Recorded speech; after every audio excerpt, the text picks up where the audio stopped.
ni Sambula na sarasang minggo na VTFM Facebook Live. Kaya makaborong cuma na mo ratio. E na puno ba mga borong ito may kino may lolo mani Vale, si lolo mani Lori, si sa grok cunggorio, sama cuma na VTFM 92.2 FM. Ngonan ren nga mo dengo na beto ko ni nakatsungan. Bisikete kalvedaka na Bakers Fresh Breakfast Crackers. Prandita ka mo tajim ver na famous o ndo tale mo tu reda man tu baksa mata ka mambimbigo. Kanga orto na famous. Ni yali na chikito kintongo bakasar tu na wachinra. Sanjin. Nanda ka mo. Deve uchinra na. Oy como bawachi. Matindo na fama. Ya yango na tale ni nor do borong wali. Si wala tani sa ona sama kami sana sartunga. Rande tu ira na bibakala sini.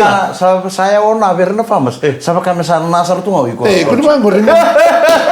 Ya kan sama ni minata ni na simna ni kuwan ni busar na itutugu na rongos na buta kata-kata. Na itutugu buta kata-kata. Ya ako chikon nonto puno lengo sarango Mike. Gona ver na ngoni buli na secondary school Right. Sa dambiti chingo na bata ni quarter final na sawat na bagsawati. Bagsawati. Na mado sawat ko sawat. Na mado mo era san na lante ba ni na semi final. Right. Gonna be zone. Western zone, Southern zone kena Eastern zone. Au sangga itu roman na kami ni kuah na Southern zone. Na under 18 semi final. Right. Rausana sote kino Super Grammar School. Bata ke Gospel High School. Sajen. Na karuan ni semi final ni under 18 na Southern zone. Rauna dalindi kino na Sinu Secondary School.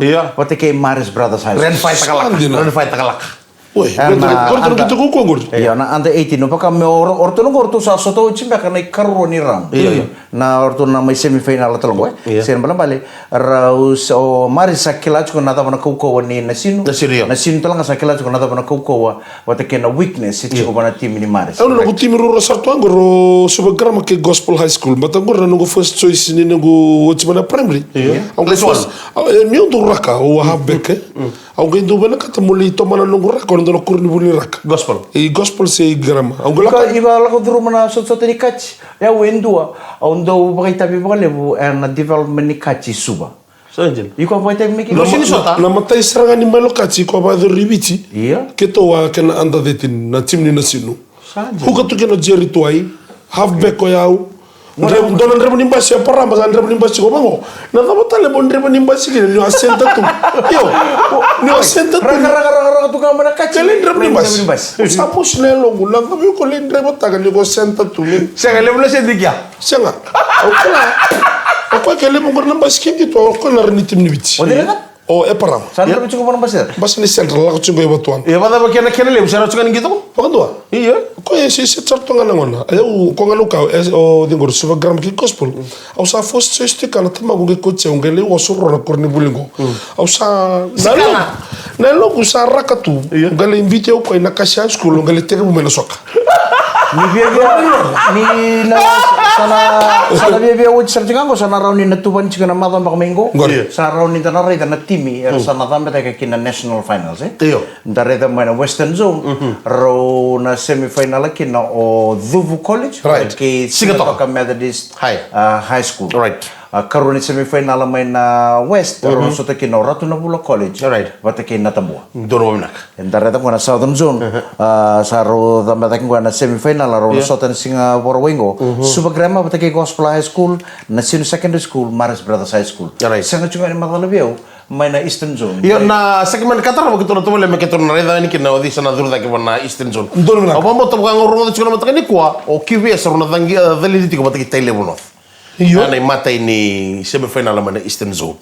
Sadira. Iya, saya chuka mai ana Telefono on saja. telefono kene se mo nembagi ngo merto on na under 18. Kene se vortu jesi mo sanga telefono college. Ortongon si anda one mai. Anda one telefono. Ando sama kanalo. Ya tura kan marang sama ni minatu na. Karena gue kayak antawan gue sahabat yang kon tura gini ngau ko beli kan retu to. Ngikil amai ngau na vi karuan. Bebe bakatungan na vi bungon ni. Daun Isang bitalo. Isang bitalo no. Tarandu orin bango reten tali. Gaya no kole boleto akira to na matagal ni singa tabungo. Ya man alo man isto mo lama. Chikumai kino no na karua. O ko ang gaichikan lebulito no na rengai ni rete no na karua satu mo lama. Kaya sara kontonal lengang ko. Arong. Durungan na kolo man isto. Racer to ko lalang. Iya. Ayandra. Ya sarma nona karu ko baka taus toju. Iya, Ayandra vinaka. Rondirire itu. Rondirire tenko rungi ala rubi bosa gitu. Cikun bakato. Cikun bakato. Iyo. Nambah bidan vinaka. Oh, kira mandalando ko kanang bantua. Kau bentuk kau tukar kan? Kira mandala ko kanang bantua. Ayah sarmo nona karu to Kristo. Tahu. Kanang bantua ngor saya Allah kasalah. Kanang bantua ngor saya Allah kasalah. Boy, ampun nambah bidan ako sambo to. Ang salire de mo kung mesating mo nang gitora, kami mesating mo na andawan. Turanga kaya ba grande nga mo demo. Ano bito ko rin nga ni biscuit. Kana binaka na Baker's Fresh Breakfast crackers.